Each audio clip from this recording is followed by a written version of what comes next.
What's up, Falcons Nation? It's your boy Jew coming at you with another Atlanta Falcons video. As always, Falcons Nation, rise up. In today's video, I want to talk about Jacob Mariner winning NFC Player of the Week. But if you're new to the channel, please hit that subscribe button. Hit that notification bell so you know when I've done Atlanta Falcons content. Hit that like button for your boy. I appreciate you guys continuing to tune into the channel. We are still on the goal to 1K for subscribers. I appreciate all of you guys continuing to share out my content on all the social media platforms. Continuing to follow me on Twitter. If you would like to follow me on Twitter, you can follow me at Jew Talk Sports. But with that being said, let's jump right into the video. So as I was stating, if you haven't heard yet, breaking news, it happened earlier this morning.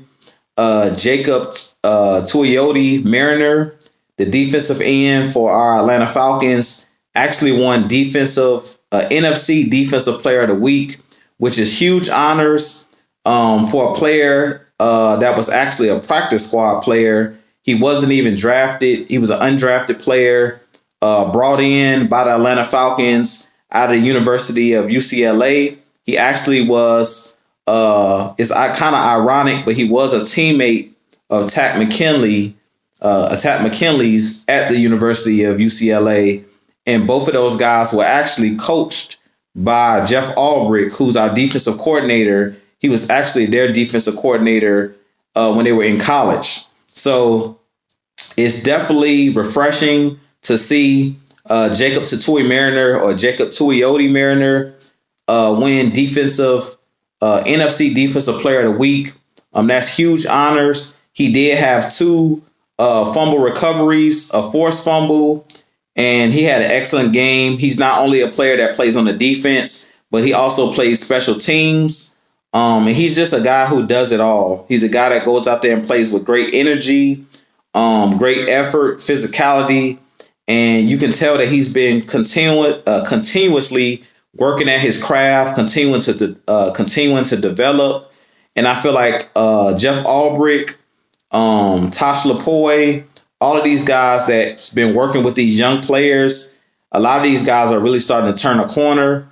I really think that Jeff Ulbrich and Raheem Morris and a lot of these guys on this coaching staff are really starting to gain ground or gain momentum on continuing to be around as coaches on this staff. I do think that Raheem Morris, if he can beat the Saints this week and we can win a couple more games down the stretch, I do think that Arthur Blank and Rich McKay is going to seriously consider keeping Raheem Morris around, him and Jeff Ulbrich around for the long term. These guys have really turned things around since DQ was let go earlier in the season. Raheem Morris as the head coach, the interim head coach, is now 4-2, which is a really good record over the last 6 games. We really could be 5-1 because we lost against the Detroit Lions on the last play of the game. So he really could easily be sitting here at 5-1 as the interim coach. But I think they've done a great job with these young players. I'm really proud of Jacob Mariner.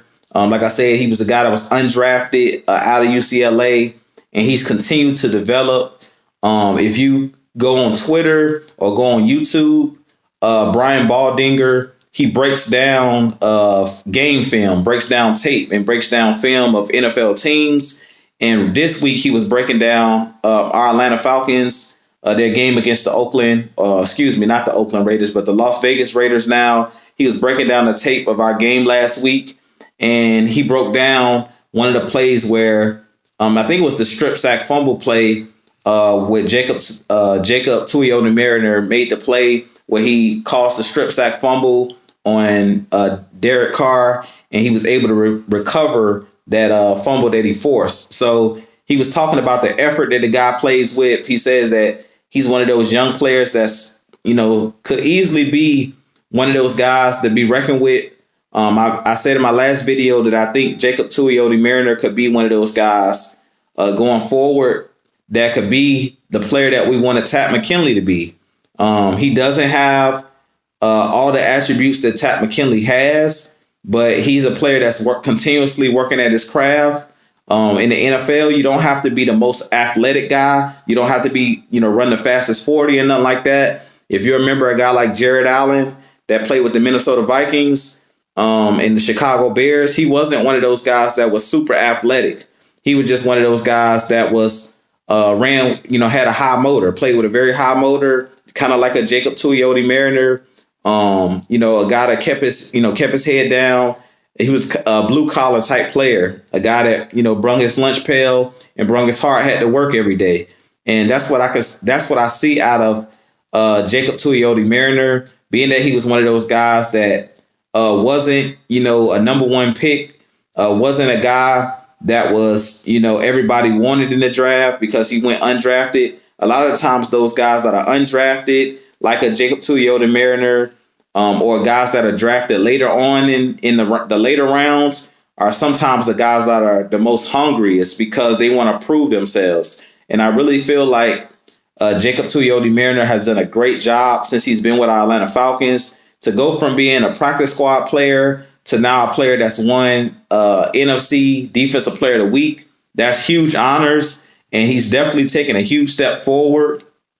And this is another reason why when Dan Quinn was here, I talked about it. He only trusted certain players, and I feel like he relied on Pat McKinley too much. He relied on Vic Beasley, and to me, he didn't give these other guys enough opportunities, kind of like a Deidre Sanat. Deidre Sanat's one of those guys that kind of was in the doghouse with Dan Quinn, it seemed like, and he was a player that didn't get, a lot of snaps and things of that nature. Half the time, he wasn't even dressing, for on game day.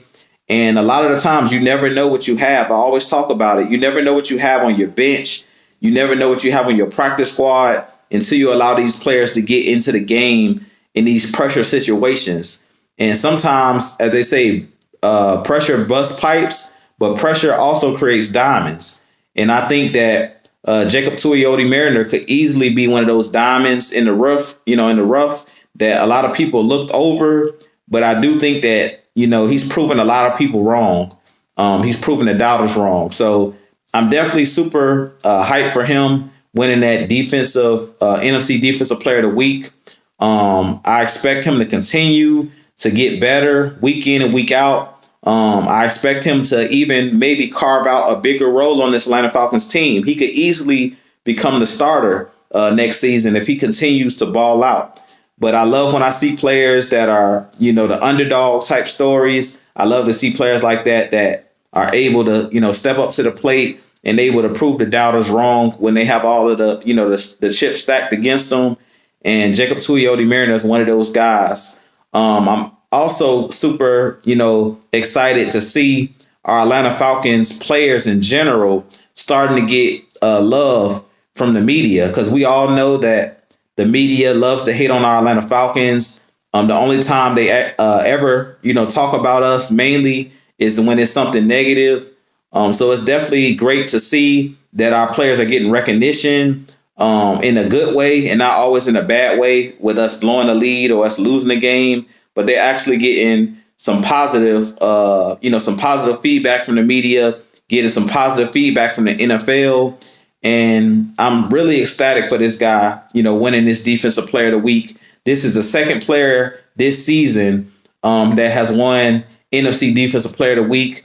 Earlier this year, Ofoye Oluokun a couple of weeks ago also had won Defensive Player of the Week for the NFC. So it just goes to show you, I remember early in this season when it seemed like our defense couldn't do anything right. And it seemed like, we didn't have any talent on the defensive side of the ball. And we say it all the time. I say it all the time that this Atlanta Falcons team has talent. I say that from the get-go.